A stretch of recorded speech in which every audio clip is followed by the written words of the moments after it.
الحمد لله رب العالمين الحمد لله رب العالمين والصلاة والسلام على سيد المرسلين وعلى آله. میرے بزرگوں اور پیارے بھائیوں،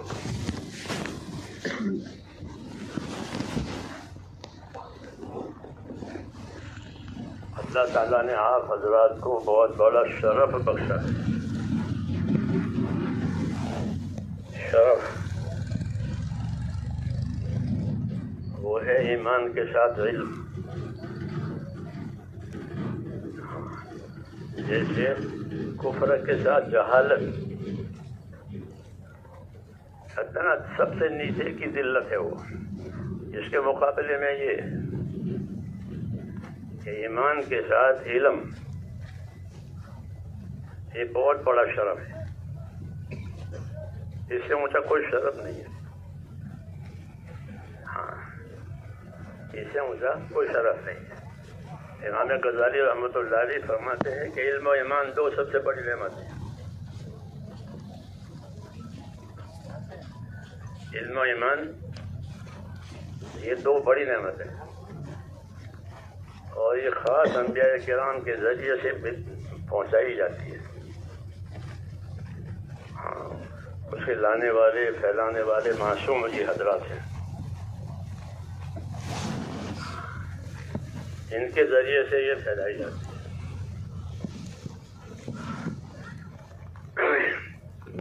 اور اللہ تعالیٰ اس کے دینے کے لیے انتخاب کرتے ہیں.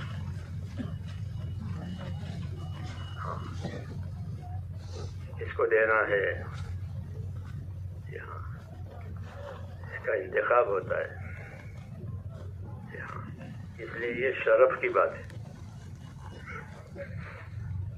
یہ عزت کی بات ہے. ہاں،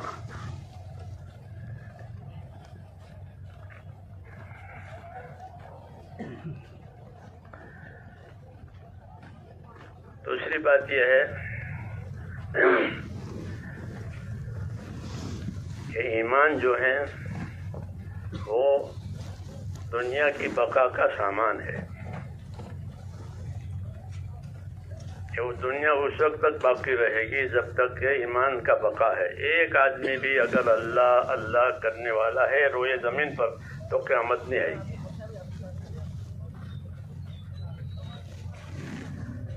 ہاں، ایک آدمی ہے اور کچھ نہیں کرتا، وہ اللہ اللہ کرتا ہے، تو اس کی وجہ سے عالم باقی رہے گا. قیامت نہیں آئے گی. تو کوئی بھی نہیں ہوگا پھر قیامت آ جائے گی. تو ایمان جو ہے وہ عالم کی بقا کا سامان ہے، اور علم جو ہے وہ عالم کی سلامتی کا سامان ہے. کسی چیز کا بقا بھی ضروری ہے، اس کی سلامتی بھی ضروری ہے. کیونکہ بقا میعاد کے لیے ہوتی ہے اور سلامتی مفاد کے لیے ہوتی ہے. ہاں، کہ بقا تو اس کی میعاد تک ہے، لیکن وہ سلامتی کے اس کو نفع. اس لیے یہ دو چیزیں ہیں کہ ایمان کی وجہ سے عالم کا بقا ہے اور علم کی وجہ سے اس کی سلامتی ہے. اس لیے اللہ تعالیٰ نے نبیوں پر علم اتارا ہے. علم اتارا، انزلہ بعلمہ، یہ وہی علم سے اللہ اپنے علم سے اتاری ہے. اللہ نے اپنے علم سے آگاہ کیا ہے. اس لیے یہ بڑا شرف ہے، یہ بڑی عزت ہے.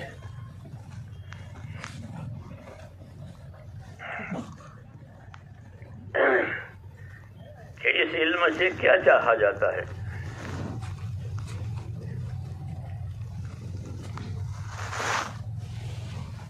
ایک چاہنا باعتبار ذمہ داری کے ہے، ایک چاہنا باعتبار انجام کے ہے. میری بات سمجھ آ رہی ہے؟ ایک چاہنا باعتبار ذمہ داری کے اور ایک چاہنا باعتبار انجام کے.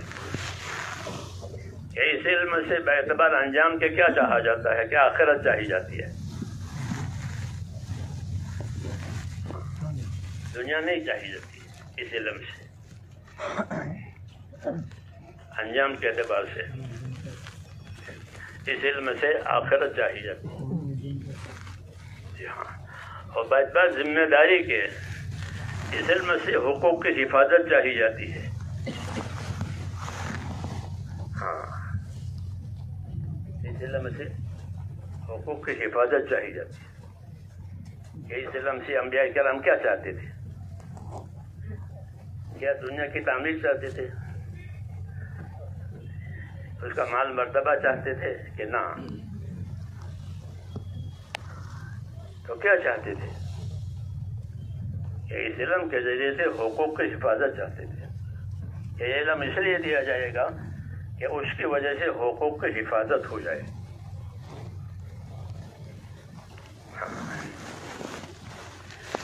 اس لیے کہ دنیا کو اللہ نے دارالحقوق قرار دیا ہے اور آخرت کو دارالوجور بنایا ہے. اس سے کوئی اختلاف نہیں کر سکتا. کر سکتا ہے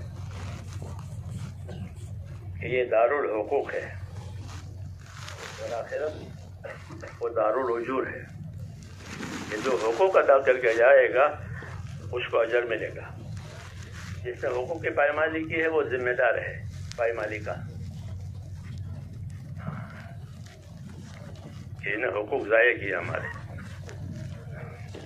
کذالک آتتک آیاتنا فنسیتہا. یہ تنبیہ ہے. تو یہ حقوق کی حفاظت کے لیے یہ ہے کیونکہ اللہ تعالیٰ نے دنیا کو دارالحقوق قرار دیا ہے. کہ یہاں حقوق آئیں گے. حضور صلی اللہ علیہ وسلم نے معاذ بن جبل رضی اللہ عنہ پوچھا کہ معاذ آپ کو معلوم ہے اللہ کا کیا حق ہے؟ حق کی بات ہو رہی ہے. اللہ اول ہے. اللہ اول.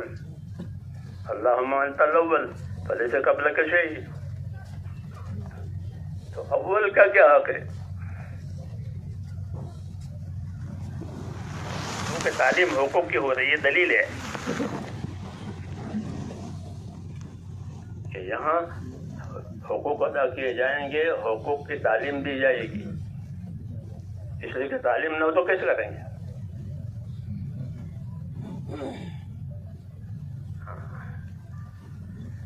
تو حضرت معاذ بن جبل رضی اللہ عنہ حضور نے پوچھا یا معاذ تدری ماذا حق اللہ. کہ معاذ آپ کو معلوم ہے کہ اللہ کا کیا حق ہے؟ انہوں نے علمی ظاہر کی جیسے ان کا صحابہ کرام کا معمول تھا کہ مجھے نہیں معلوم. آپ نے فرمایا اللہ کا حق یہ ہے کہ اسی کی عبادت کی جائے گی. اس کے ساتھ کسی کو شریک نہیں کیا جائے گا. یہ مثال ہے صحابہ کرام کی علوم اور ان کی جو چیزیں ہیں وہ حقوق کی تعلیم کے لیے ہے چونکہ اللہ اول ہے. اور اس سے پہلے بات وہی صفائی کہ اللہ کا حق یہ ہے کہ زمین پر اسی کی عبادت کی جائے گی. اللہ نے بھی کہا کہ ان ارض واسعۃ فإیایا فاعبدون. میری زمین بہت کشادہ ہے اس وقت میری عبادت ہوگی. جی ہاں.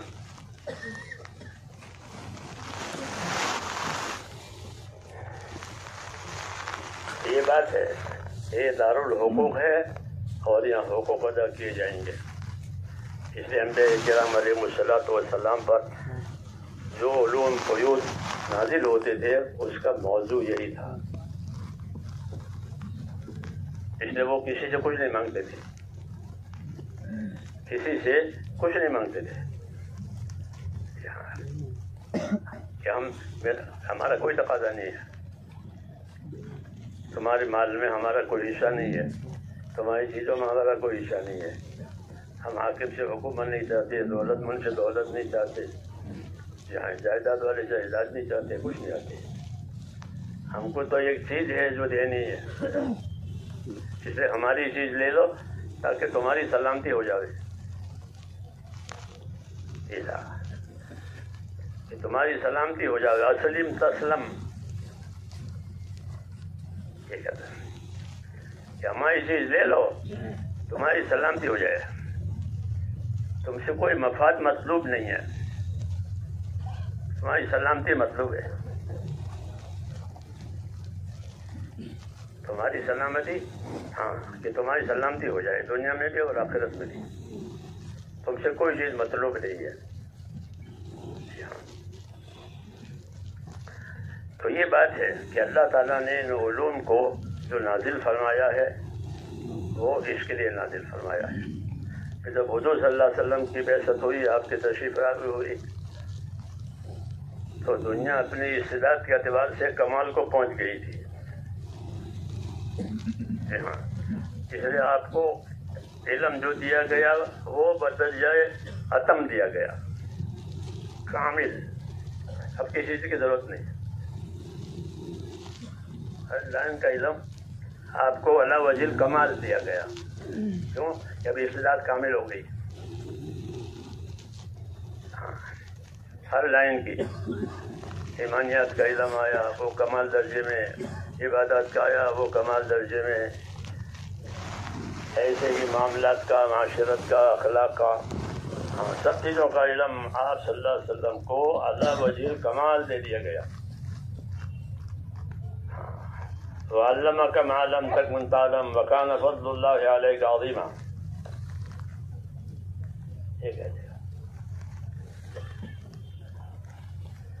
تو یہ علم دیا گیا، استعداد بھی پوری تھی، علم بھی پورا آیا۔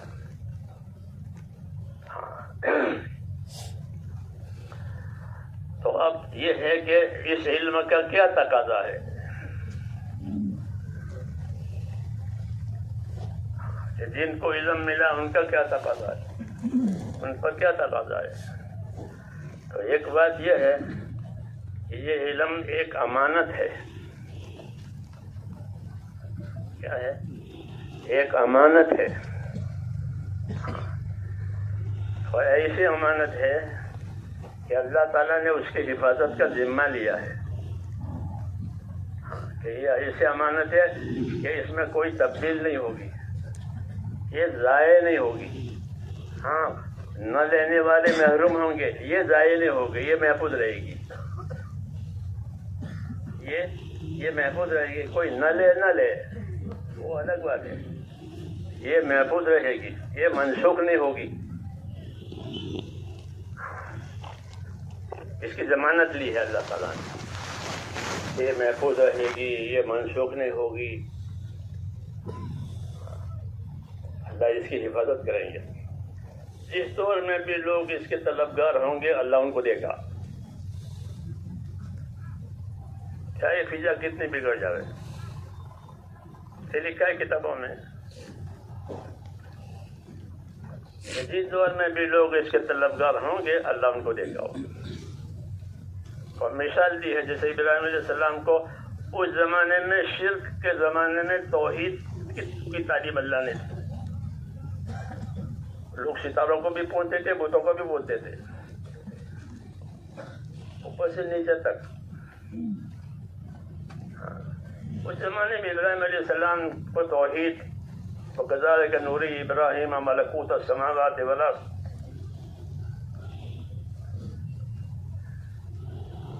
جس طرح ابراہیم علیہ السلام کو اس زمانے میں توحید کی تعلیم دی تھی، جب وہ اوپر نیچے سب، ایسے اللہ جب بھی دور آئے گا لوگ طلب جائیں گے اللہ تعالیٰ ان کو دیں گے۔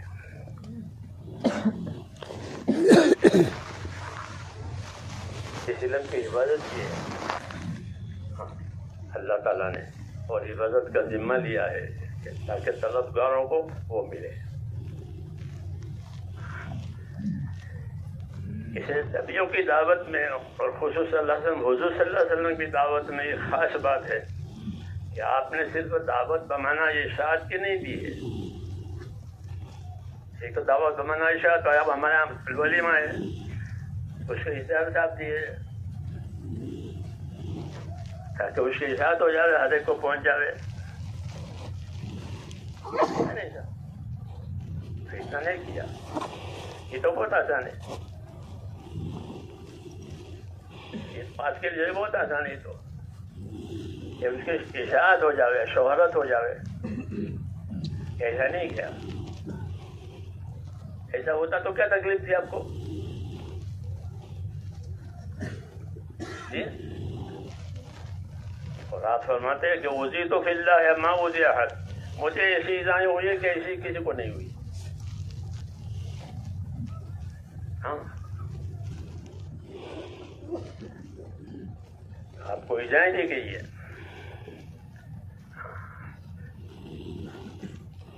تو یہ خالی اس بات پر نہیں ہے کہ بھائی ایک بادشاہ ہے، بلکہ آپ صلی اللہ علیہ وسلم کا کمال یہ ہے کہ آپ صلی اللہ علیہ وسلم نے لوگوں کو اپنی چیز کا طالب بنایا.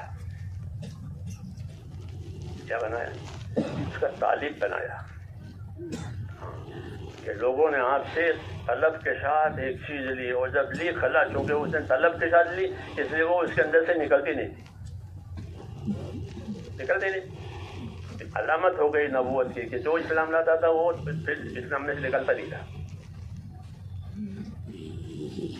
پوچھا تھا تو بادشاہ نے پوچھا تھا کہ کوئی واپس جاتا ہے؟ یہ نا بڑھتے ہیں، گھٹتے نہیں ہیں.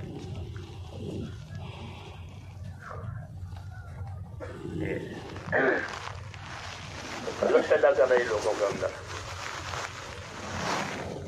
اور طلب پیدا کرنے کے اسباب تھے. وہ ایک طلب پیدا کرنے کا سبب یہ بھی تھا کہ آپ صلی اللہ علیہ وسلم کی ایک معتد ہی زندگی لوگوں کے سامنے گزری ہے.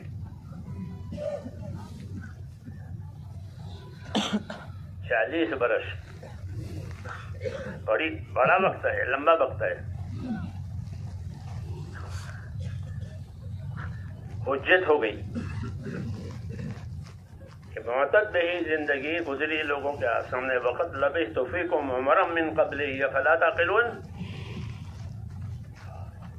جی تو ایک مدت تمہارے اندر گزری ہے، تم سمجھتے نہیں ہو.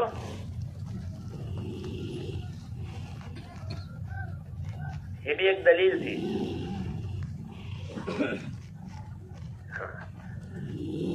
میں نے ایک معتد بھی 40 سال گزارے، اس سے کسی نے انگلی نہیں اٹھائی، کس نے کیا ہے.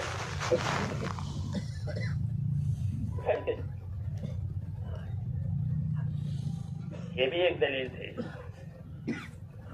40 سال ایسے گزرے کہ کسی نے کوئی اعتراض کے قابل چیز نہیں پائی.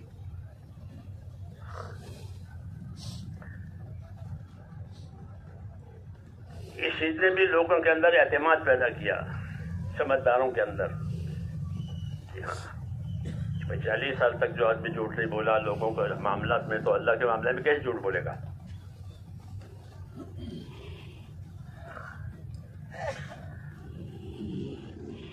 اس چیز نے بھی لوگوں کے دلوں میں جگہ کی، سمجھداروں کے دلوں میں.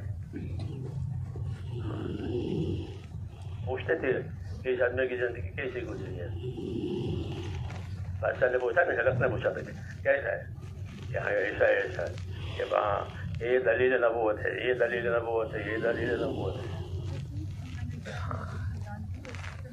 حالانکہ وہ آپ کے مذہب کا قائل نہیں تھا،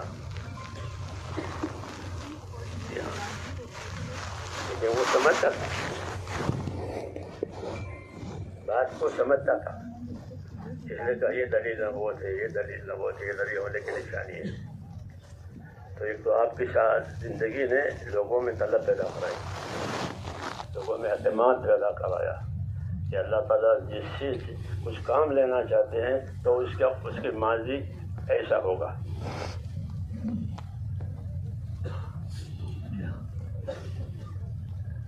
اس کے علاوہ بھی دوسری چیزیں ہیں.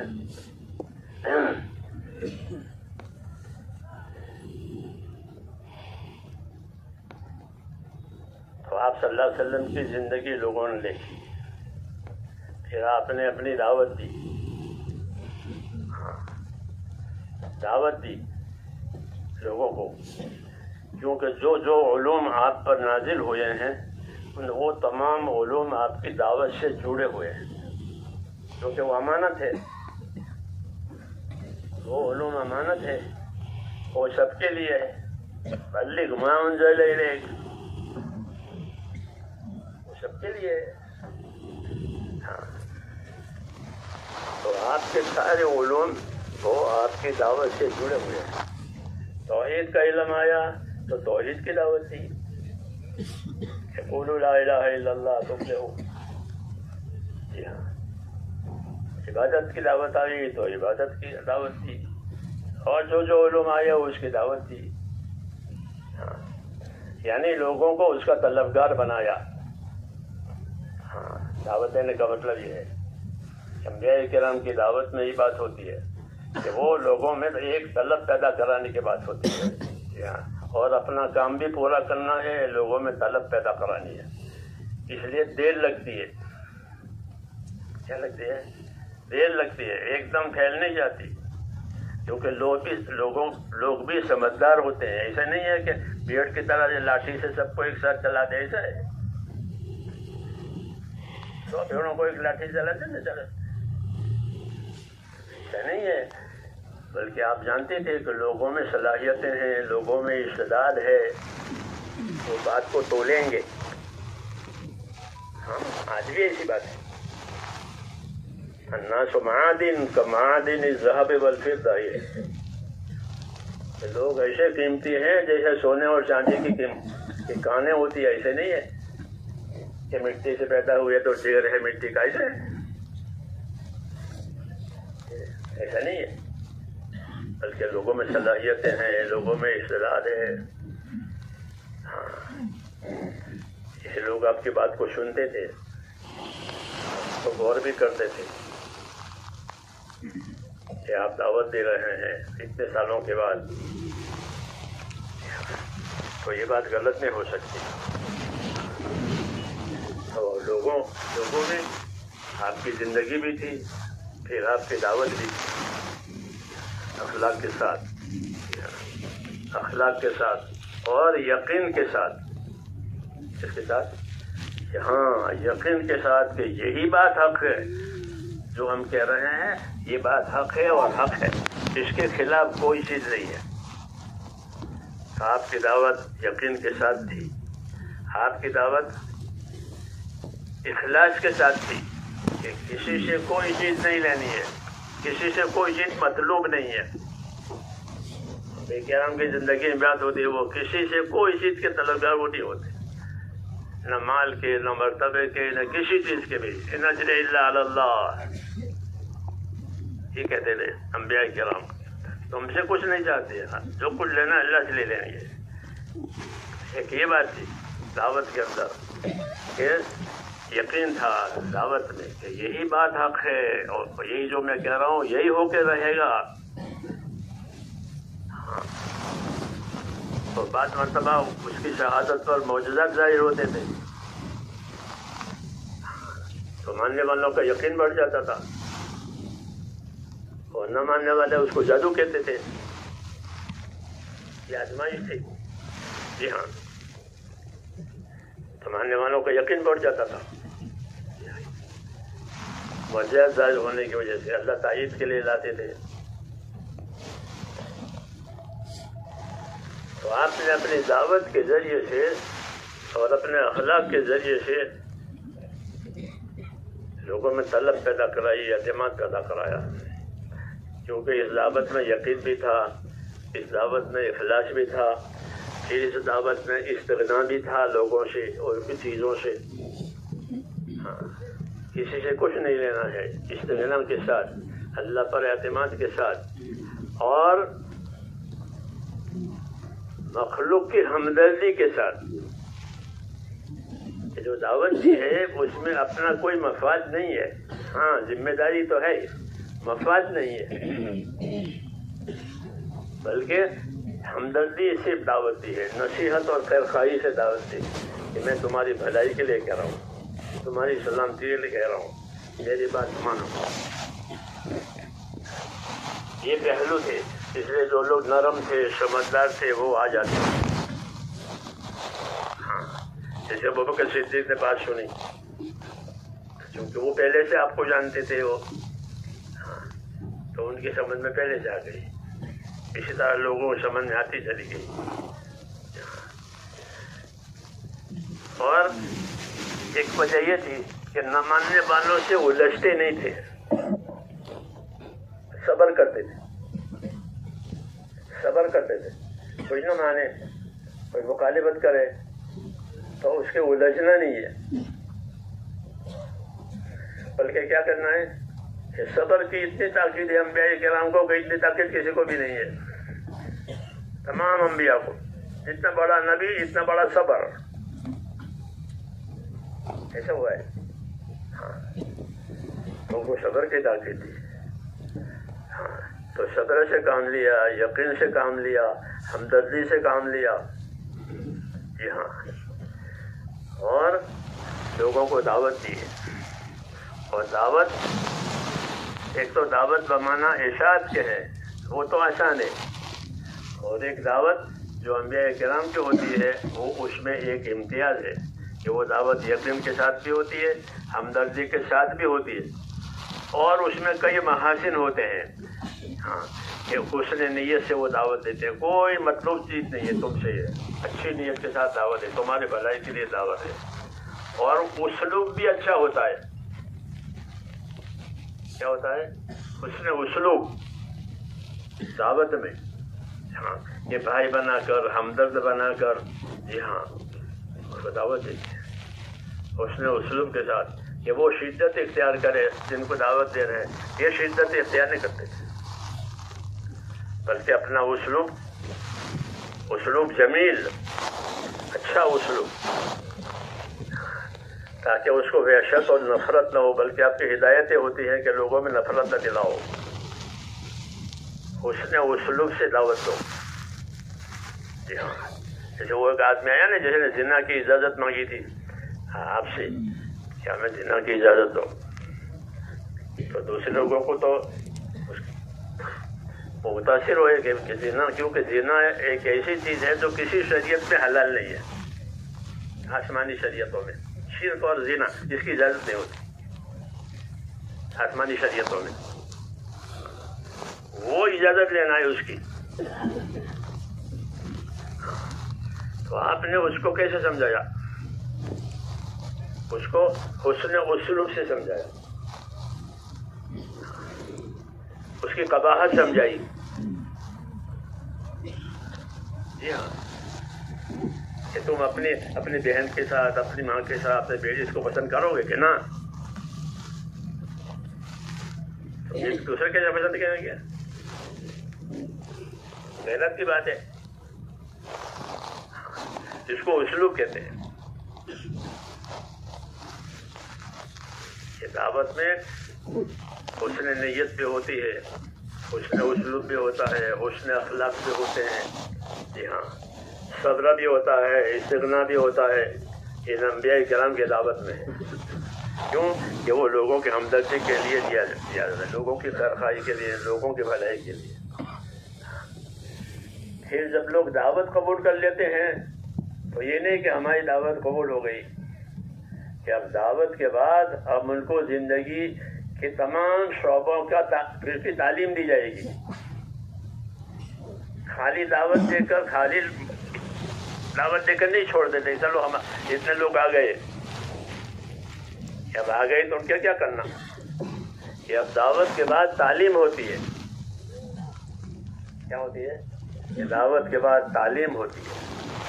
کیونکہ سارے عالم کے لیے دعوت ہے تو سارے عالم کے لیے تعلیم بھی.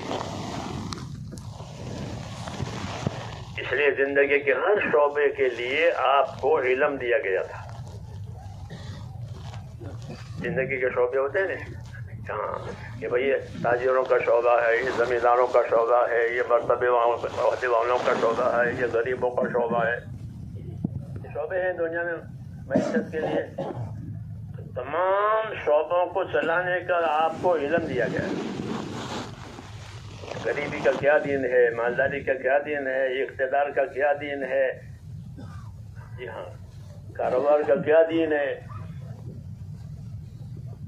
تمام شعبوں کے لیے آپ صلی اللہ علیہ وسلم کو علم دیا گیا تھا،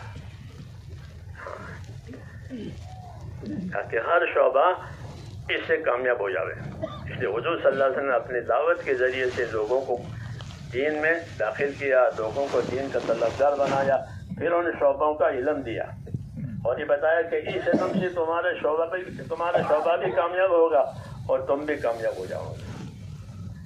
پھر علم دو طریقے سے دیا، ایک فضائل کا علم دیا، ایک مسائل کا علم دیا۔ ایک فضائل کا علم دیا، فضائل کا علم اس لیے دیا ہے تاکہ رغبت پیدا ہو جائے۔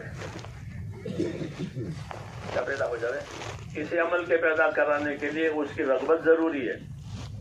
اگر رغبت نہیں ہے تو نہیں لیں گے اس کو۔ کھانے کی رغبت نہیں ہوتی تو آدمی نہیں لیتا۔ مجھے رغبت نہیں ہے، ہاں بوجھ ہو جائے گا۔ جی ہاں، رغبت نہیں ہے۔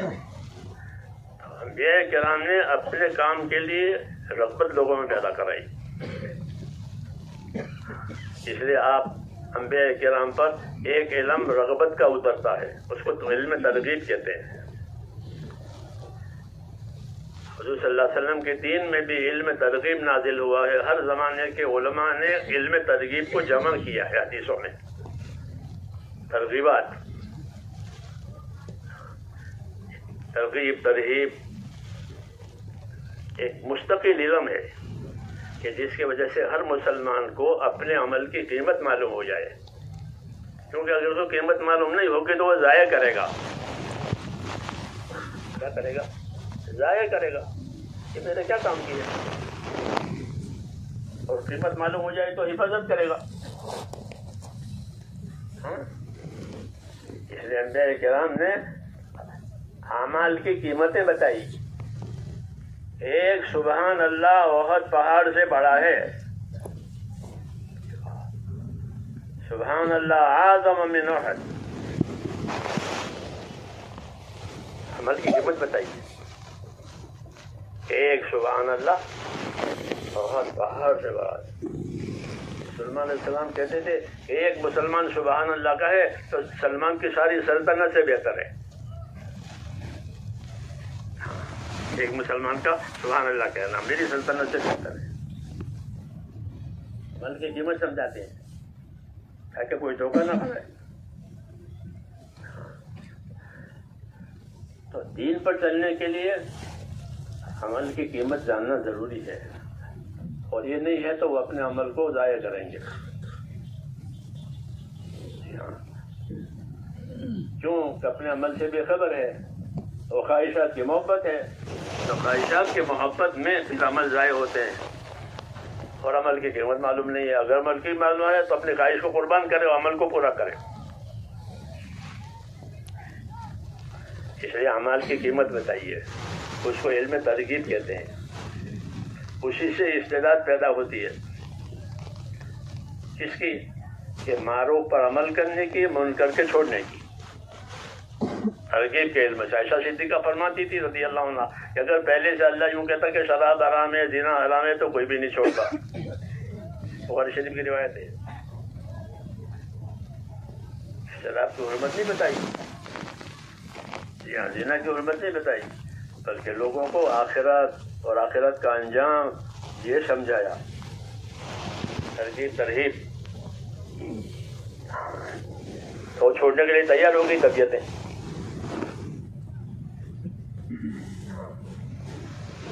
ایک یہ بھی ہے اسلوب کہ اپنی دعوت کا اسلوب ایسا ہو کہ معروف کی بھی استعداد ہو، منکر کے ترک کی بھی استعداد ہو۔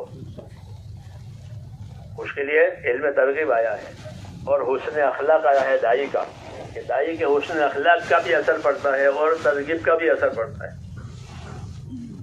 اس کی زندگی اتنی صاف ستھری ہے، وہ یہ بات کہہ رہا ہے۔ دعوت میں اخلاق استعمال ہوتے ہیں، اور دعوت میں ترغیب کا علم استعمال ہوتا ہے، اور کیا استعمال ہوتا ہے کہ اپنی محنت استعمال ہوتی ہے۔ کیا استعمال ہوتی ہے؟ اپنی محنت استعمال ہوتی ہے۔ ان چیزوں کو اپنی محنت سے چلاؤ، محنت سے چلاؤ۔ محنت مثبت بھی ہے، محنت منفی بھی ہے۔ مثلا کسی جگہ آپ کی محنت کا استقبال ہوگا، کسی جگہ محنت کا استقبال نہیں ہوگا، تو کیا کرنا چاہیے؟ جہاں استقبال ہو وہاں جانا چاہیے۔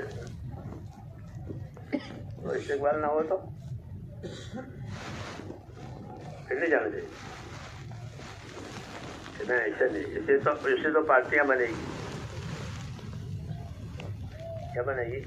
ایسی پارٹیاں بنے گی. انبیاء کی دعوت جو ہے وہ پارٹیوں کے خلاف ہے کہ ہم تو لوگوں کو اللہ کے بندے بنانا چاہتے ہیں, پارٹی بنانا نہیں چاہتے.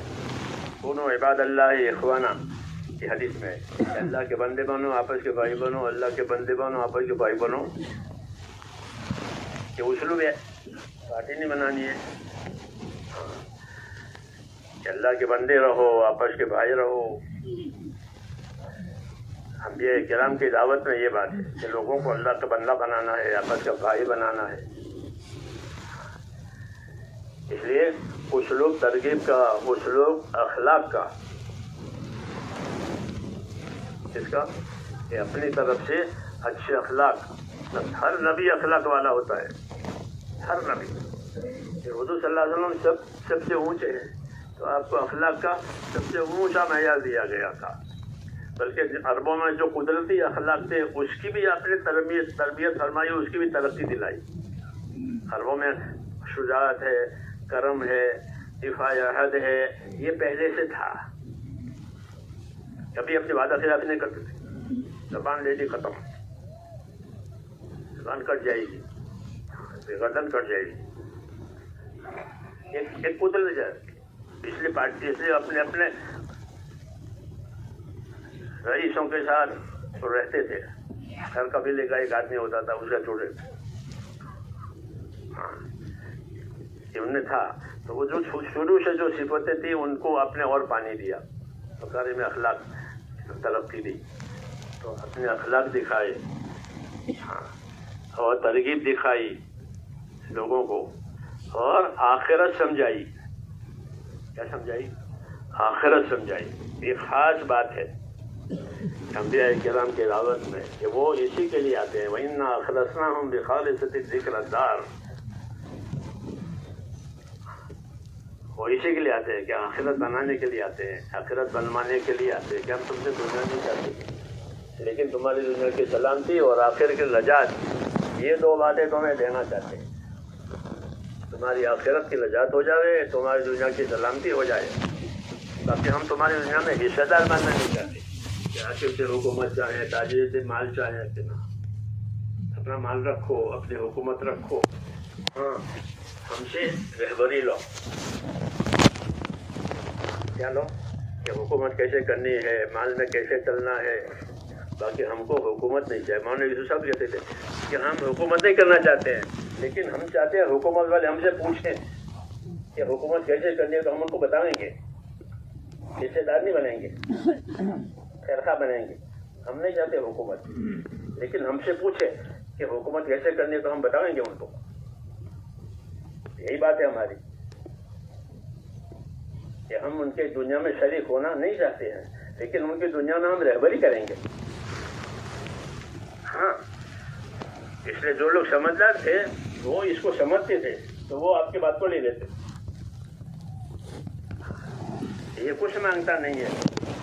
جیسے سورہ یاسین والے نے کہا نہیں کہ بھائی ان لوگوں کی بات کو مانو, ان کی بات کو مانو. اتبعوا من لا یسألکم اجرا وہم مہتدون, یہ مثال اس نے دی ہے کہ ان کی بات مانو. یہ کیوں کہ کچھ مانگتے نہیں ہے, پھر وہم مہتدون, ان کی زندگی دیکھو کتنی اچھی ہے. تو ان کی بات لینے میں کیا حرج ہے؟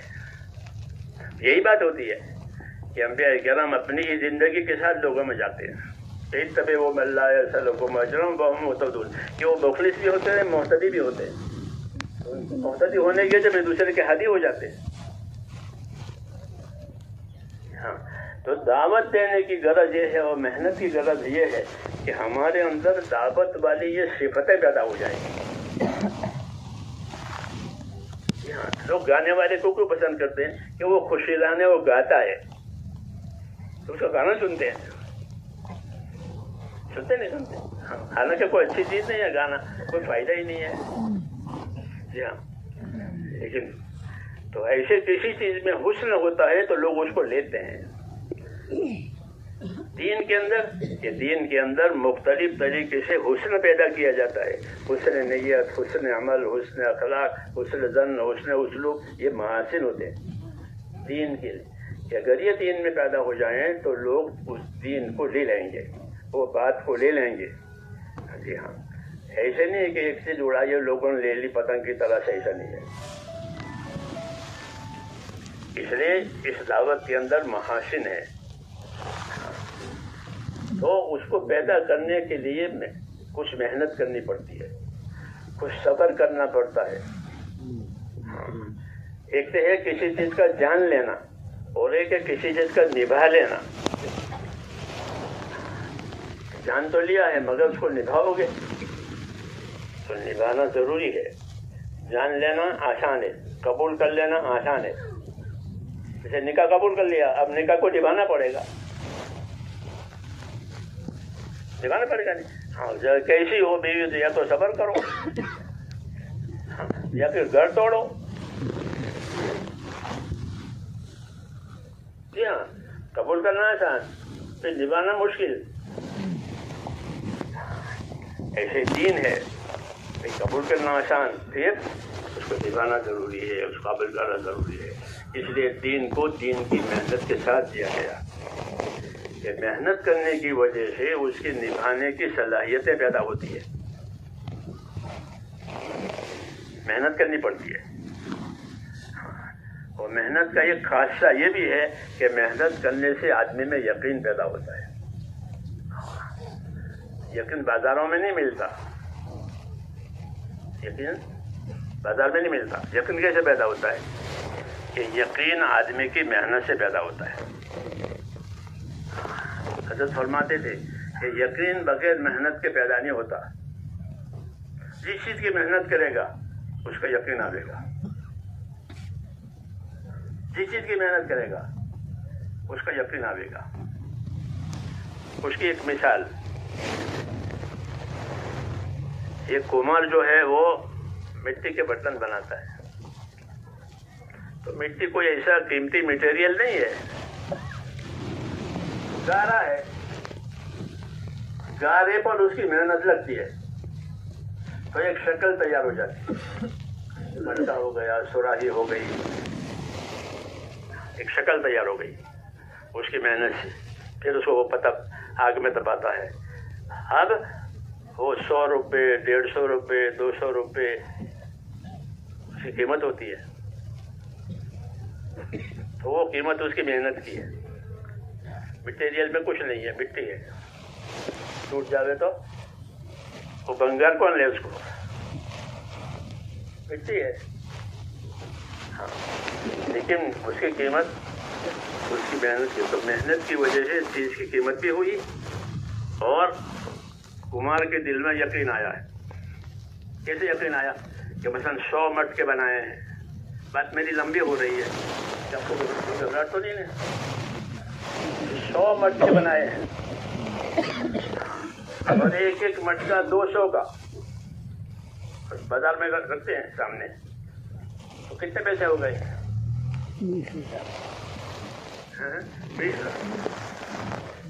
20,000 کی مالیت ہے. اس کی محنت. اب وہ اس کا قرض دار آیا کہ وہ آپ نے میرے کاغذ کے پیسے نہیں دیے. کمار سے کہہ رہا ہوں، دکان والا، تو یہ دیکھو یہ رکھا ہے مال، جیسے بک جائے گا آپ کے پیسے دودھ سے دھو کے دوں گا.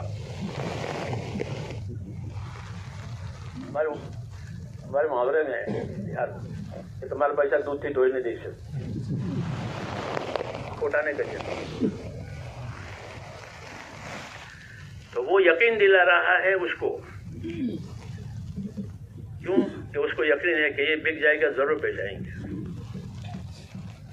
ہاں، اس کو کوئی آگ لگنے والی چیز نہیں ہے. یہ بکیں گے، پیسے آئیں گے. کیونکہ اس نے محنت کی ہے تو پیسوں کا یقین ہے. تو حضرت فرماتے تھے محنت کی وجہ سے یقین آیا ہے. یہ گارا ہوتا تو یقین آتا ہے. جب محنت کی ہے تو آدمی کی محنت وہ اب اس کے اندر یقین پیدا کرتی ہے، ورنہ یہ گارا ہے.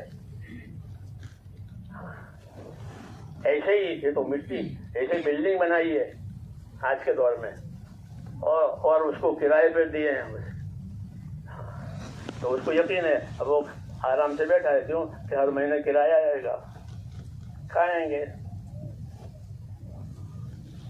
یہی ہو رہا ہے کیا کرتے؟ کچھ نہیں، مکان ہے کرائے پر دے دیے ہیں، تو اس نے مٹکے بنائے ہیں، اس نے عمارت بنائی ہے۔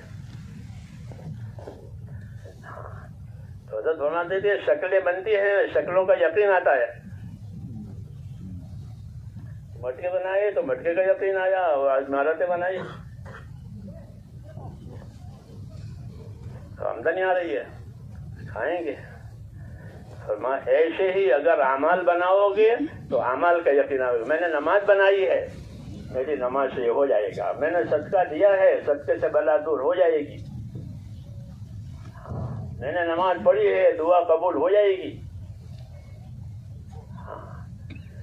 تو فرمایا محنت سے یقین ہوتا ہے۔ آج ہمارے عملوں پر چونکہ ہماری محنت نہیں ہے، اس لیے صورت عمل ہے۔ کیا ہے؟ صورت عمل ہے، صورت غلط نہیں ہے، کیونکہ صورت سے کام نہیں بنتا، صورت سے تعارف ہوتا ہے۔ آپ کی صورتوں سے لوگ پہچانے گے فلاں صاحب ہے، فلاں صاحب ہے۔ تو صورتیں تو تعارف کے ہوتی ہے، حفاظت کے لیے نہیں ہوتی۔ یہ فوٹو ہے تو صورت سے تعارف ہو جاتا ہے، بھائی نماز پڑھ رہے ہیں، روزہ رکھ رہے ہیں، زکات دے رہے ہیں، حج کر رہے ہیں، صورت ہے۔ لیکن اس میں حقیقت آ جاوے تو پھر اس کا نفع ہے، بھائی نماز سے یہ ہوتا ہے، روزے سے یہ ہوتا ہے، صدقے سے یہ ہوتا ہے، حج سے یہ ہوتا ہے، حج سے محتاجی دور ہو جائے۔ حضرت عمر فرماتے ہیں نکاح کرو محتاجی دور ہو جائے گی۔ کیونکہ لوگ غریبی کی وجہ سے نکاح نہیں کرتے، اور عمر فرماتے ہیں غریبی نکاح سے دور ہوگی۔ غریبی یہ کہتے تھے لوگوں سے کہ نکاح کرو، نکاح سے غریبی دور ہو جائے گی۔ بے نکاحوں کا نکاح کراؤ، وہ غریب ہیں تو ان کی غریبی دور ہو جائے گی۔ کیا آپ کیسا کہتے ہیں؟ یہ دعویٰ نہیں ہے، اللہ نے کہا ہے وَأَنكِحُوا الْأَيَامَ مِنكُمْ وَالصَّالِحِينَ مِنْ عِبَادِكُمْ وَإِمَائِكُمْ إِنْ يَكُونُوا فُقَرَاءَ يُغْنِيهِمُ اللَّهُ مِنْ فَضْلِهِ۔ یہ تو اسے کہہ رہا ہوں کہ اللہ کہتے ہیں بے نکاحوں کا نکاح کراؤ، اگر وہ غریب فقیر ہیں تو اللہ ان کی غریبی فقیری دور کر دے گا۔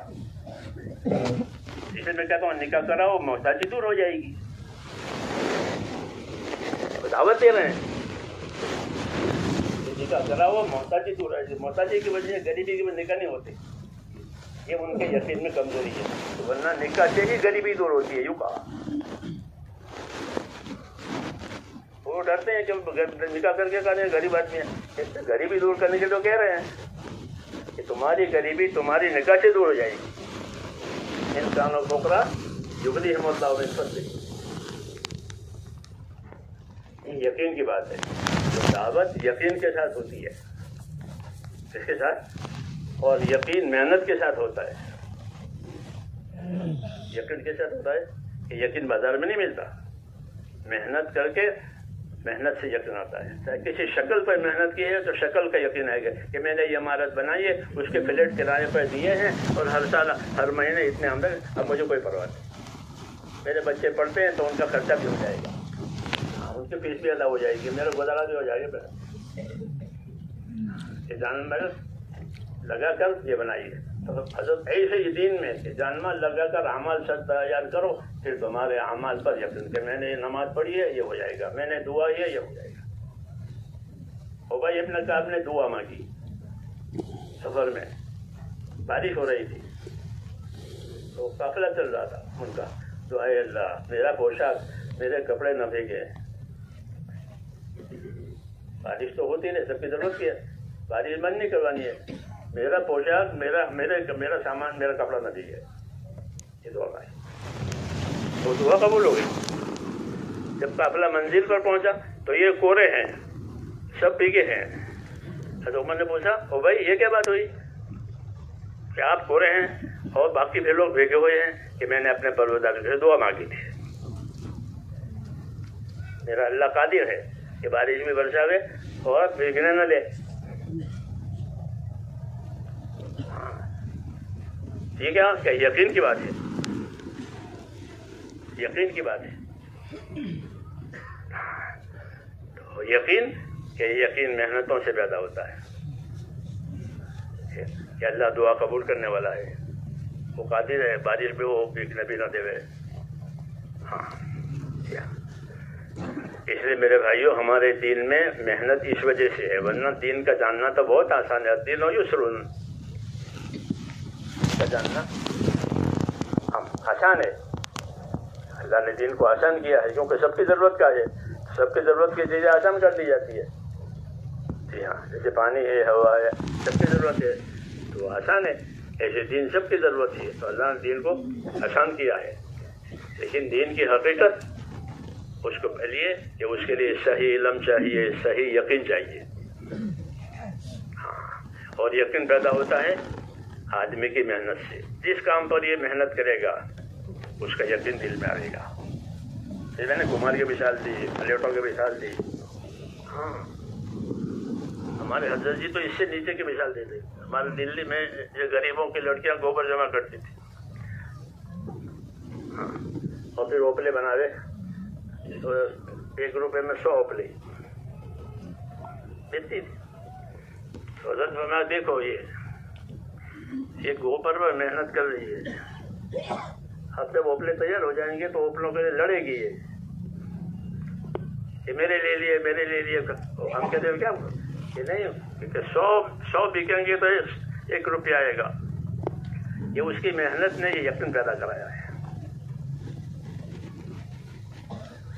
اس کی محنت نے، ورنہ وہ تو گوبر ہے، کیونکہ محنت نے یقین پیدا کرایا کہ 100 ہوں گے تو روپیہ آئے گا، اس لیے کسی کو ہاتھ میں لگا دے۔ یہی بات دین میں ہے، ایک تو دین، ایک تو ہے تصدیق، وہ تو آسان ہے، تصدیق تو بہت آسان ہے۔ بھائی آدمی نے کلمہ پڑھ لیا، تصدیق کر لی، ہو گئے، مسلمان ہو گیا، تصدیق ہو گئی۔ ہاں کہ ہو گیا کلمہ پڑھ لیا، تصدیق ہو۔ آگے کہ جس چیز کی تصدیق کی ہے اپنی زبان سے اس کا یقین آوے، اللہ ایک ہے، وہی سب کچھ کرنے والا ہے، اس کی تابعداری میں کامیابی ہے، اس کی نافرمانی میں ناکامی ہے، پھر جنت ہے، دوزخ ہے، جو باقی چیزیں ہیں، اس کا یقین پیدا کرنا۔ اب یہ آدمی کو اپنے دین پر جماوے گا، یہ یقین نہیں ہے تو پھر اس کا دین کمزور ہے۔ اس لیے دین کو دین کی محنت کے ساتھ اس لیے جوڑا گیا ہے کہ اس کا یقین آ گیا تھا، یہ آگے، کیونکہ بغیر محنت کے یقین آنا مشکل ہے۔ سمجھ لیں گے، مان لیں گے، لیکن اندر سے بات بیٹھے گی، اور یقین آ جائے تو اس کو کوئی ٹلا نہیں سکتا۔ اس لیے انبیاء کرام کی دعوت میں جس طرح ایمان ہے، علم ہے، اس کی محنت بھی ہے، اس کی محنت عمل کرنے کی، اس کی محنت جو ہے اس کو دنیا میں عام کرنے کی، یہ محنت ہے۔ اس محنت کی وجہ سے اندر ایک چیز پیدا ہوتی ہے، وہ اندر کا یقین آتا ہے، اس کی عظمت آتی ہے۔ پھر محنت کے لیے اللہ تعالیٰ نے فضائل کا علم اتارا ہے تاکہ اس کی قیمت معلوم ہو جائے کہ جس چیز کی محنت کر رہے ہو اس پر کیا ملے گا، خالی پروپیگنڈا نہیں ہے، بلکہ اس محنت پر کیا ملے گا، تو اس کے فضائل بیان کیے۔ حضور صلی اللہ علیہ وسلم نے عمل کے بھی فضائل بیان کیے ہیں، عمل کے وسائل کے بھی فضائل بیان کیے۔ ایمان کے فضائل ہیں، عبادت کے فضائل ہیں، پھر عبادت تک جانے کے جتنے وسائل ہیں اس کے بھی فضائل ہیں۔ مسجد میں چل کے جانا، تو کسی دفتر میں یا کسی آفس میں چل کے جانے میں کیا ملے گا، کیا ملے گا؟ کچھ نہیں، بس بدل کے آنا پڑے گا۔ آفس دور ہے تو بس بھی بدلنی پڑتی ہے نا، کہ ہم تو بس بدل کر کے آفس میں آتے ہیں، ہاں، تو کچھ نہیں ملے گا، وقت پر آ جاؤ، نہیں تو کوتاہی ہوگی۔ دین میں کہ للوسائل حکم المقاصد، فقہ کا مسئلہ ہے کہ للوسائل حکم المقاصد، کہ وسائل کا بھی وہی حکم ہے جو مقاصد کا ہے۔ اگر مقصد نیک ہے تو اس تک پہنچنے کے سارے وسائل نیک قرار دیے جائیں گے، مقصد بد ہے تو اس پہنچنے کے سارے وسائل بد قرار دیے جائیں گے۔ للوسائل حکم المقاصد، فقہ کا مسئلہ ہے۔ تو نماز اگر اچھا مقصد ہے، ایک اچھا مقصد نماز خیر و موضوع ہے، حدیث شریف میں ہے، تو اس تک پہنچنے کے تمام وسائل اچھے ہو جائیں گے. چل کر دیتے ہیں تو آپ کا چلنا سیکھا جائے گا. انتظار کیا ہے نماز کا تو انتظار سیکھا جائے گا. مسجد بنائی ہے تو مسجد کا جواب دے گا. جھاڑو دیا ہے مسجد کا تو اس کا جواب دیجیے. مسجد کے جھاڑو کیوں؟ یہ سب نماز کے لیے ہے. مسجد میں جھاڑو دینا، مسجد میں خوشبو، یہ سب نماز کے لیے تو ہوتا ہے. تو ان سب کا ثواب ہے، خالی نماز کا ثواب نہیں ہے. للوسائل حکم المقاصد، کہ وسائل کا وہی حکم ہے جو مقاصد کا ہے. شریعت کا قانون ہے یہ. تو فضائل بیان کیے جی ہاں کام کے، تاکہ اس کا شوق پیدا ہو جاوے. اور خالی فضائل نہیں بیان کیے بلکہ فضائل کو دعوت کے ساتھ جوڑا ہے کہ دعوت بھی دو، فضائل بھی بتاؤ، دعوت بھی دو، فضائل بھی بتاؤ. یہ فلانا کام ہے اس کا یہ اجر ہے، فلانا کام ہے اس کی دعوت کرو، تاکہ لوگوں میں وہ اعمال بھی آوے، اس اعمال کا یقین بھی آوے کہ اس پر یہ ملنے والا ہے، یہ ملنے والا ہے. صحابہ میں یہ بات تھی کہ اپنی دعوت اپنی محنت کے ساتھ دین کو لیتے تھے اور اس کے فضائل کے ساتھ لیتے تھے. جیسے فضائل بیان کیے جاتے تھے تو ایک جذبہ بڑھ جاتا تھا. حضرت جابر فرماتے ہیں ہم ایک سفر میں تھے تو امیر نے جو کہا کہ جس کے قدم غبار آلود ہو جائیں گے اس کو یہ ملے گا، یہ ملے گا، جہنم سے بچ جائیں گے اس قدم کے سارے ساتھی گھوڑوں پر سے اتر پڑے، یہ پیدل چلیں گے تاکہ ہمارے قدم غبار آلود ہو جائیں. یہ اتنے پیدل چلنے والے دوسرے سفر میں نہیں دیکھے گئے. یوں کریں کیوں کہ امیر نے پیدل چلنے کی بات کی اور پیدل کی فضیلت ہے ان کی. یہ بھی ایک طریقہ ہے کہ فضائل کے ذریعے سے اعمال کی قیمت معلوم ہوتی ہے اور محنت سے اس کا یقین آتا ہے. محنت سے کہ محنت یقین آیا تو یقین اور فضیلت دو جمع ہو گئی. اس نے عمل میں کبھی اب عمل کوتا ہی نہیں کرے گا، اور کوتا ہی کرے گا تو اس کو ندامت ہوگی کہ میرا یہ فوت ہو گیا، میرا یہ فوت ہو گیا، میرا یہ فوت ہو گیا. جی ہاں پھر اس کا تدارک کرتے ہیں. اتنا عمر کی جماعت پہنچ ہوتا ہے عشاء کی تو ساری جا کرتے عشاء کی نماز چلی گئی کیونکہ عشاء کی نماز پڑھنے والوں کو پورے رات کا ثواب ملتا ہے. عشاء میں فجر پڑھے تو پوچھا تو وہ جماعت نکل گئی تو اس رات کو وہ نہیں سوتے تھے کہ میری عشاء کی جماعت چل گئی، فجر تو پڑھیں گے تو وہ اس رات کو نہیں سوتے تھے تاکہ وہ فضیلت فوت نہ ہو جائے. فضیلت کا یقین وہی اصل ہے ایمان والے کے لیے کہ اس کو اسے اعمال پر یہ ملنے والا ہے. غیر کو نہیں ملتا کسی عمل پر، ان کو ملتا ہے. تو محنت کرنے کی وجہ سے یقین بنتا ہے اور فضائل سے عمل کی قیمت سمجھ میں آتی ہے. اس پر یہ ملے گا، یہ ملے گا. اسے انبیاء کرام کی دعوت میں یہ ہے کہ اپنی محنت بھی لگاؤ. کہ بھی محنت کیا ہے کہ ایک تو اپنے اندر استقامت پیدا کرنے کی محنت ہے، ایک دوسروں میں اس کی طلب پیدا کرنے کی محنت ہے. دائی دو چیزیں لے کر پھرتا ہے. جو چیز اس کے پاس ہے اس کو یقین ہے کہ یہی صحیح ہے، تذبذب نہیں ہوتا اس کو کہ یہی صحیح ہے. ہاں اور پھر جو چیز اس کے پاس صحیح ہے وہ سب کے لیے چاہتا ہے، خیر خواہی میں ان میں بھی آ جاوے، ان میں بھی آ جائے، اسے وہ محنت کرتا ہے اپنی دعوت میں.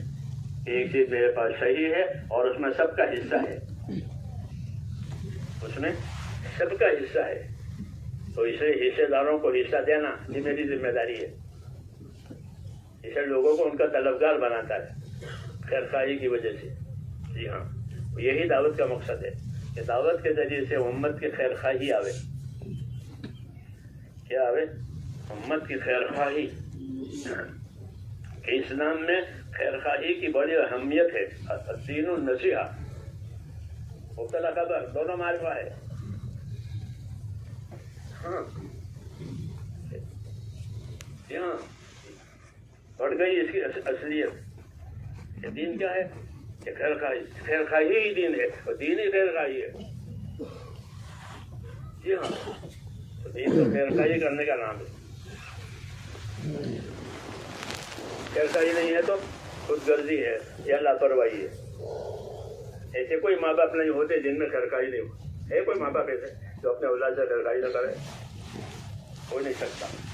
ماں باپ یا خیر خواہی کہ ماں باپ خیر خواہی کرنا، انبیاء تو ماں باپ زیادہ مہربان ہوتے ہیں.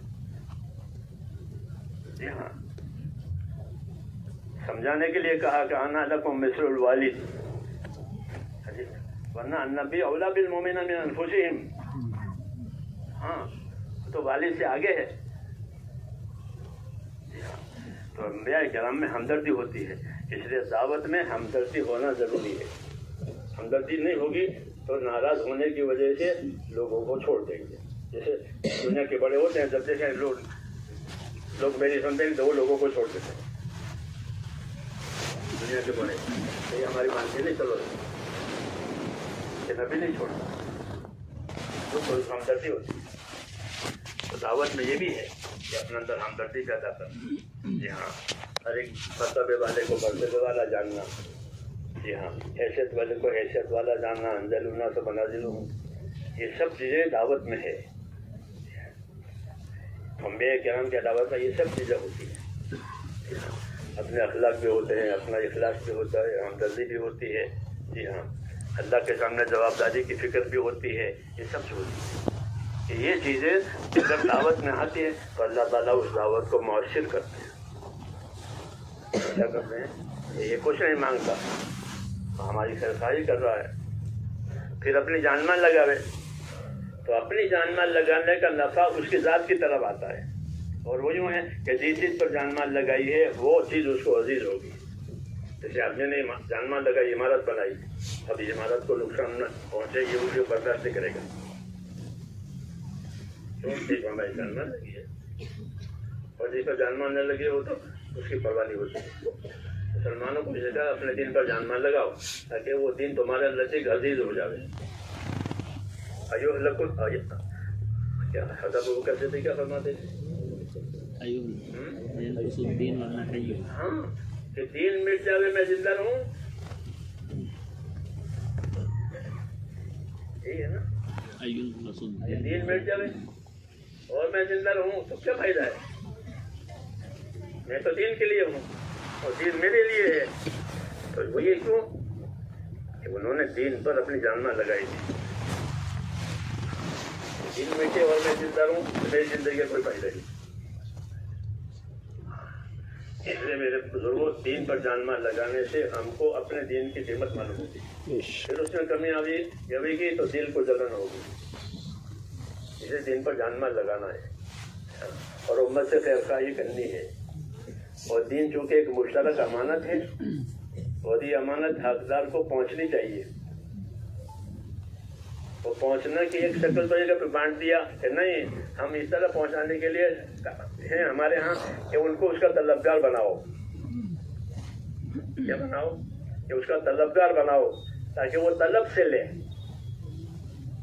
کہ طلب نہیں ہوگی دے دیا تو وہ ضائع کرے گا، حق ادا نہیں کرے گا. تو طلب پیدا کراؤ، اس کے فضائل بتاؤ، اس عمل کی قیمت بتاؤ، اس کا انجام بتاؤ، اپنے اخلاق بتاؤ تاکہ اعتماد کرے. انبیاء کرام اس طرح اپنی دعوت کو دیتے تھے کہ اپنی ذات کو قابل اعتماد بنایا اور عمل کو قابل قیمت سمجھایا اور آخرت سمجھائی. یہ طریقہ ہوتا ہے. اس طریقے کی وجہ سے دیر تو لگتی ہے لیکن جو بات ہوتی ہے وہ دل میں جاتی ہے. جو بات ہوتی ہے وہ دل میں جاتی ہے. اس کے پھر اس کے لینے والے بڑھتے رہتے ہیں، گھٹتے نہیں ہیں. یہ اس کے حق ہونے کی علامت بتائی. وہی طریقہ ہے ہم کہ لوگوں میں طلب پیدا کرانا، اس کی عظمت پیدا کرانا، اخلاق سے کام لینا، قربانی سے کام کرنا اور لوگوں میں بے طلبوں میں جانا. ہر دور کا ایک مطالبہ ہوتا ہے. ہمارا جو دور ہے وہ بے طلبوں کا دور ہے. کسی کو کوئی پڑی نہیں اپنے دین. بے طلبی کا دور. اس زمانے میں لوگوں میں طلب تھی، وہ پیر تلاش کرتے تھے، مرشد تلاش کرتے تھے اور چاہتے تھے مجھے کوئی پیر ملے، مجھے کوئی مرشد ملے. ہاں، سفر کر کر کتنے پڑھتے بزرگوں کے تمہیں طلب ہے کہ طلب والے آؤ تو فائدہ ہوگا، بے طلبوں کو فائدہ نہیں ہوگا، مناسبت کے بغیر فائدہ نہیں ہوگا، وغیرہ وغیرہ باتیں کی جاتی تھی. اب وہ بات نہیں ہے. مناسبت اور طلب تو ختم ہو گئی. اب کیا ہے یا بے طلبی ہے؟ بے طلبی ہے. تو بے طلبوں میں جانا پڑے گا اور ان میں طلب پیدا کرانی ہے آخرت کی. تو آخرت کی طلب پیدا کرانے کے لیے ایک تو فضائل کا استعمال ہونا، ایک اپنے اخلاق کا ظاہر ہونا، صبر، جی ہاں، سنجیدگی وغیرہ، یہ کرنا پڑے گا تاکہ ان کے اندر یہ بات پیدا ہو جائے. بھائی بنا کر بتانا، بھائی بتا کر کہ بھائی تم میرے بھائی ہو، میں تمہارے بھائی ہوں، میں تمہارے لیے یہ چیز لایا ہوں. تو ہماری جو موجودہ دعوت ہے جو اللہ تعالیٰ نے اس زمانے میں چلائی ہے، اس کی اساس یہی ہے، یہ معاشرت کے راستے سے چلائی جا رہی ہے. بھائی تم میرے بھائی ہو، میں تمہارا بھائی ہوں. پتہ گش والا بات کرتا کہ میں نے بھی کلمہ پڑھا، آپ نے بھی کلمہ، آپ میرے بھائی ہو گئے، اس لیے بھائی یہ کرنا ہے. معاشرت، اس کو معاشرت کا راستہ کہتے ہیں کہ معاشرت کے راستے سے کہ تم میرے بھائی، میں تمہارا بھائی ہوں. اور بھائی ابھی سے نماز کا وقت آیا ہے، مطلب ہے نماز میں جائیں گے تو یہ ملے گا، یہ ملے گا، یہ ملے گا. کیونکہ بے طلبی ہے تو طلب پیدا کرنے والی باتیں بتانی پڑتی ہے. جی ہاں، نہ ماننے پر صبر بھی کرنا پڑتا ہے. جی ہاں، وہ تو پرانی بات ہے، نبی نہ ماننے پر صبر کرتے تھے. تصویر علامہ یا بولو وہ بھی ہے. اس طریقے سے امت میں طلب پیدا ہوتی ہے. پھر وہ بات مانگنے والے ہوتے ہیں، قبول کرنے والے ہوتے ہیں، اور جو علم کا مایا ہمارے پاس ہے اس کی وہ قدر کریں گے، نہیں تو وہ علم کی قدر نہیں کریں گے. جیسے نابینا کو آئینہ دکھاؤ، کیا فائدہ ہوگا؟ کیا فائدہ ہوگا؟ شیخ سعدی کہتے ہیں کہ عالم جو ہے عامیوں کے درمیان میں ایسا ہے جیسے آئینہ اندھوں میں. آئینہ اندھوں میں ایسا عالم نہ جاہلوں میں. کیوں کیا جانے عالم کیا ہوتے ہیں؟ اس لیے ان کو علم دینا پڑے گا. کیا دینا پڑے گا؟ علم دینا پڑے گا. اور علم دینے کے لیے ان میں طلب پیدا کرانی ہے، اس کی عظمت پیدا کرانی ہے، اعتماد پیدا کرانا ہے. اس لیے محنت کے ذریعے سے ہم اپنے آپ کو اس قابل بنائیں گے ایک عامی آدمی کو اعتماد ہو جائے. ان کا یہ طریقہ ہے، یہ طریقہ ہے، یہ طریقہ ہے. پھر جب ان میں اعتماد پیدا ہوگا تو بات سنیں گے تو ان میں آئے گا. اس میں دیر لگتی ہے، اپنے آپ کو تھوڑی ہماری پیسائی بھی ہوتی ہے، اور پیسائی کے بعد ہی پذیرائی بھی ہوتی ہے. بغیر پیسائی کی پذیرائی نہیں ہوتی. ہاں، آٹا ہوتا نہیں، اب آٹے کو کوئی بھی لے کے روٹی بنا لے گا، کچھ کرنا ہی نہیں ہے، کہ پیسائی ہو گئی ہے. مطلب مشہور ہے کہ پیسائی کے بعد پذیرائی یعنی قبولیت. اس لیے پیسائی ہوتی ہے اللہ کے راستے میں تھوڑی، پھر اس کے بعد اللہ تعالیٰ قبولیت دیتے ہیں. دنیا میں بھی ہے کہ دنیا میں جن لوگوں نے دنیا کے لیے اپنے آپ کو پیسا وہ دنیا میں بڑے ہو گئے. جن لوگوں نے آزادی کی لڑائی لڑی پھر وہ بڑے بڑے مرتبے پر وہ آ گئے آزادی کے بعد میں. کیوں کہ یہی آزاد چلانے والے تھے تو ان کو بڑے بڑے مرتبے تھے. کیوں کہ ان کی قربانی تھی. دین میں بھی ایسا ہی ہے، دین کے لیے قربانی دیں گے تو اللہ دینی اعتبار سے آپ بڑے کریں گے، دین کے اعتبار سے بڑے کریں. ان اللہ یرفع بہذا الکتاب اقواما، اس کتاب کے بہت سے لوگوں کو اللہ بلند کرے گا کہ انہوں نے کتاب کے لیے قربانی دی ہے، کتاب کی دعوت کے لیے، کتاب کی تعلیم کے لیے. تو اللہ کتاب کے راستے سے ان کو بلند کرے گا. بلندی آتی ہے اپنی اپنی قربانیوں کی وجہ سے اللہ کے دربار میں. پھر اللہ تعالیٰ ان کی قبولیت اور ان کی بات میں تاثیر بھی دیتے ہیں، اعتمادی پیدا کراتے ہیں اور ان کو رہبر بناتے ہیں. اور یہی خوش نصیب ہے کہ طوبیٰ لعبد جعلہ اللہ مفتاحا للخیر ومغلاقا للشر، کہ خوش نصیب ہے وہ بندہ کہ جس کو اللہ خیر کے پھیلنے کا، شر کے مٹنے کا ذریعہ بناوے. جی ہاں، کہ دین پورا خیر ہے کہ اس کا ذریعہ بنے، اور بے دینی شر ہے کہ اسے بچنے کا ذریعہ بنے. تو اس میں ہے، اس لیے اس دعوت میں یہ بھی تقاضا ہے کہ اس دعوت کا تعاون کیا جائے. علماء کرام دو درجے کے ہوتے ہیں. ایک قسم علماء کرام کی ہمارے مذہب میں ہے جو صاحب مقام ہے، صاحب مقام ہوتے ہیں، ان کا ایک مقام ہے، ان کی طرف رجوع کیا جاتا ہے. ایک قسم ان حضرات کی ہوتی ہے. ایک قسم اہل خدمت ہوتے ہیں، جیسے آباد والے خدمتوں میں خدمتوں میں ہیں، مختلف خدمتیں آپ کے ذمہ ہیں.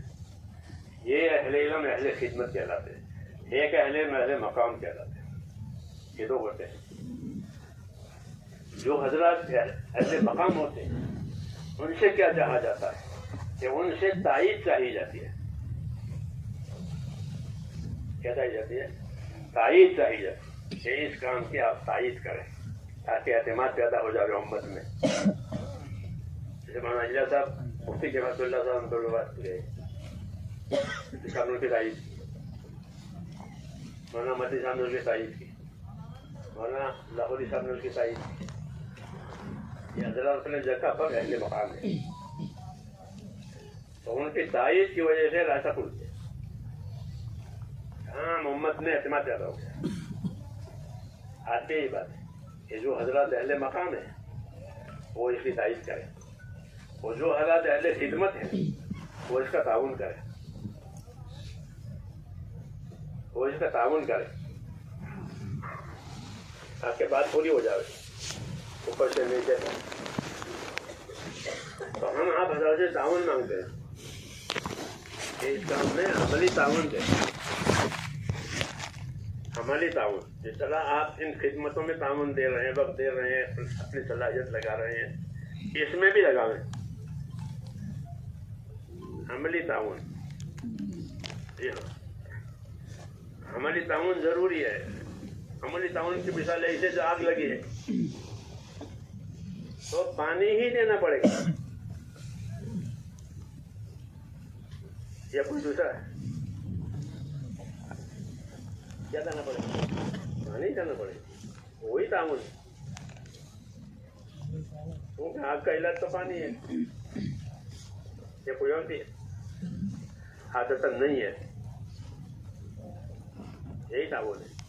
اس میں بھی یہی تعاون ہے. لوگ پھر رہے ہیں آپ بھی پھریں، لوگ چل رہے ہیں آپ بھی چلیں. کیوں کہ کوئی اختلاف چیز تو ہے نہیں، کوئی اختلافی چیز تو ہے نہیں، متفق چیز ہے، متفق چیز ہے. اور ہر شعبے میں اس کو لانے کی ضرورت ہے. دین کو ہر شعبے میں لانے کی ضرورت ہے نہیں. حضور صلی اللہ علیہ وسلم پر سارے شعبوں کا دین اترا ہے. حاکموں کے لیے حکومت کا دین، تاجروں کے لیے تجارت کا دین، مزدوروں کے لیے مزدوری کا دین، زمینداروں کے لیے زمینداروں کا دین، بیماروں کے لیے بیماری کا دین، مسافروں کے لیے سفر کا دین. ہر حالت کا ہر شعبے کا دین اترا ہے. اس لیے ہر حالت والے ہر شعبے والے حرکت کریں تو اصلاح پیدا ہوگا. نہیں بات ایسا نہیں کہ خالی مریضوں کے وہ دوا وہ تو صرف ڈاکٹر ہی کریں گے اور دوسرے نہیں کریں گے. اور ناڑی ہے وہ کیا کریں گے؟ ڈاکٹر کریں گے. یہاں ایسا نہیں ہے کہ ہمارے پاس جو علم ہے وہ سب کے لیے ہے، سب شعبوں کے لیے ہے. آپ کے پاس جو علم ہے وہ کسی ایک شعبے کے لیے ہے. جیسے ڈاکٹروں کا وہ مریضوں کے لیے ہے، وکیلوں کا وہ قانون سے، تو وہ نہیں چھڑتے دوسری جگہ. کوئی ہمارا نہیں ہے. ریلوے بنا گئے تو پولیس والوں کا ہمارے پاس جاؤ، ہمارے پاس نہیں ہے. ہمارے ایسا نہیں ہے. آپ کے پاس جو چیز ہے وہ سب کے لیے ہے، سب کے لیے علم. سب کو اس کا طلبگار بنانا ہے، سب کو اس کا ذمہ دار بنانا ہے. تو ہماری محنت بھی جو ہے یہ ہماری بھی عمومی ہے، سب کے لیے. اس لیے اس میں آپ سے تعاون مانگا جائے گا کہ آپ اس میں تعاون دیں، قول سے بھی، فعل سے بھی، محنت سے بھی. اس لیے ہم یہ کہتے ہیں کہ جس طرح آپ حضرات کے اوقات ان خدمتوں میں لگ رہے ہیں ایسے ہی اس میں بھی لگے. برابری کی بات، اس میں بھی لگے اس میں بھی لگے، کوئی تغیر نہیں، اس میں بھی اس میں بھی. تو اس سے کیا ہوگا کہ اس کی منفعت بڑھ جائے گی. کہ ابھی جو طبقہ علم کے لیے آ رہا ہے وہ محدود ہے. طلبہ تو محدود ہی ہوتے ہیں کیونکہ انہیں میں طلب ہے، دوسروں میں کہاں طلب ہے. اور جو طلب بڑھے گی پھر یہ طلب والے بھی بڑھیں گے، کیونکہ اس کام سے طلب بڑھتے ہیں آخرت کی، دین کی. تو پانی ملتا ہے تمام شعبوں کو اس محنت سے، کیونکہ یہ بنیادی محنت ہے. تو تمام شعبوں کو پانی ملتا ہے. اچھے تاجر بنتے ہیں، اچھے ڈاکٹر بنتے ہیں، اچھے وکیل بنتے ہیں. ہاں، سب کاموں میں بارش کے پانی کی طرح سے. حضور نے کہا میری بعثت بارش کے پانی کی طرح سے، سب کو فائدہ ہوگا اس کے لینے سے. ایسے ہی ہے، تو سب کو فائدہ ہوگا. اس لیے اس میں اپنا حصہ لگانا ہے اور اپنے اس کام کو اپنے ذمے لینا ہے کہ تاکہ ہم ہر ایک کو اس کا فائدہ پہنچا سکیں. جب یہ پھیلے گا تو طلب آئے گی علم کی مختلف، اس کا کیا حکم ہے، اس کا کیا حکم ہے، اس کا کیا حکم ہے. حاتم طائی کے بیٹے حضور کے پاس آئے کہ ہم تو شکاری ہیں، شکاری کتے رکھتے ہیں بڑے بڑے اور روز کا شکار کرتے ہیں، تو شریعت میں ہمارے لیے شکار کا کیا حکم ہے؟ کیونکہ وہ مسلمان ہو گئے حاتم طائی کے بیٹے، تو وہ اپنے کام کا دین پوچھ کے آئے. یہی بات ہے کہ جو سمجھے گا وہ اپنے کام کا دین پوچھے گا، جو سمجھے گا وہ اپنے کام دین پوچھے گا. تو آپ کو جواب تیار کرنے پڑیں گے، تو علم میں اضافہ ہوگا، علم میں اضافہ ہوگا، کمی نہیں ہوگی. کیونکہ طلبگار گاہک بڑھ جاتے ہیں تو کاروبار بڑھ جاتا ہے. ایسے ہی یہاں کہ امت میں طلب آئی تو علم بڑھ جائے گا، علم بڑھ جائے گا. بسدار مسافت کے بھی، بسدار کمیت کے بھی مختلف علوم زندہ ہو جائیں گے. فائدہ ہے، اس لیے حرکت میں آنا ہے. حضور صلی اللہ علیہ وسلم نے امت کو حرکت دی ہے اور اسلام کو چکی سے تشبیہ دی ہے. اسلام کے کیسے مثال ہے کہ چکی کی مثال ہے. کہ چکی میں کیا ہے کہ حرکت بھی ہے، ثبات بھی ہے. چکی میں حرکت بھی ہے اور ثبات بھی ہے. ایسے اپنے دین میں بھی حرکت بھی پیدا کرنی ہے اور ثبات بھی پیدا کرنا ہے. کہ ثبات وہ باعتبار استقامت کے، کہ اپنے دین پر استقامت کے ساتھ رہو. فاستقم کما امرت ومن تاب معک ای ومن آمن معک. تو اللہ نے استقامت کا حکم نبیوں کو بھی دیا ہے، امت کو بھی دیا ہے. تو ایک استقامت ہے اور ایک حرکت ہے. نفر، سفر، نصرت یہ بھی ہے. چکی کے دو پارٹ، اسے ہی آٹا باہر آتا ہے. ایک حرکت، ایک سکون، یعنی اپنے کام پر استقامت اور اپنے کام کی نصرت. اس سے نصرت کرو، حرکت کرو تو پھر آٹا چاروں طرف گرتا ہے. ایسا ہی مسلمان میں استقامت بھی آئی، اپنے دین کی نصرت بھی آئی کہ اس سے چاروں طرف دین کے پھیلنے کی شکلیں پیدا ہوگی. یہ اس کی افادیت ہے. اس لیے کہتے ہیں کہ حرکت میں بھی آنا ہے. اس میں آنا ہے، حرکت میں ہونا. تو یہ حرکت اس افادیت کو بڑھائے گی. اس حرکت کی وجہ سے انقطاع نہیں ہوگا بلکہ اس کی افادیت بڑھ جائے گی. تو آپ بتائیں اس کے لیے. ہم بھی چاہتے ہیں اور یہ تقاضے ہیں کہ ایک سال آپ حضرات کا لگے. یہ اس کا طریقہ ہے کہ آپ حضرات سے ایک سال مانگیں گے، عام لوگوں سے 4 مہینے مانگیں گے. آپ حضرات سے ایک سال مانگیں گے. اللہ کا شکر ہے کہ یہ مطالبہ اللہ نے چلا دیا. ساری دنیا میں دے رہے ہیں سال. پڑھنا پڑھانا بھی ہو رہا ہے، سال لگنا بھی ہو رہا ہے. پڑھنا پڑھانا بھی ہو رہا ہے، سال لگ رہا ہے. اب یہ کوئی اجنبی چیز نہیں رہی. اللہ کا شکر ہے لوگوں نے اس کی افادیت محسوس کی اور دے رہے ہیں. آپ حضرات سے بھی ہے. وہ ترتیب بنانی ہے، نہیں کہ آج کے آج جانا ہے کہ نہیں دروازہ توڑ کے نہیں جانا، دروازہ کھول کے جانا تاکہ آنا جانا رہے. جی ہاں، کہ ترتیب بنا کر جاؤ. آج کے آج نہیں جانا ہے، ترتیب بنائیں اور فیصلہ کریں آج کہ انشاءاللہ جانا ہے. بتائیے اب اس کی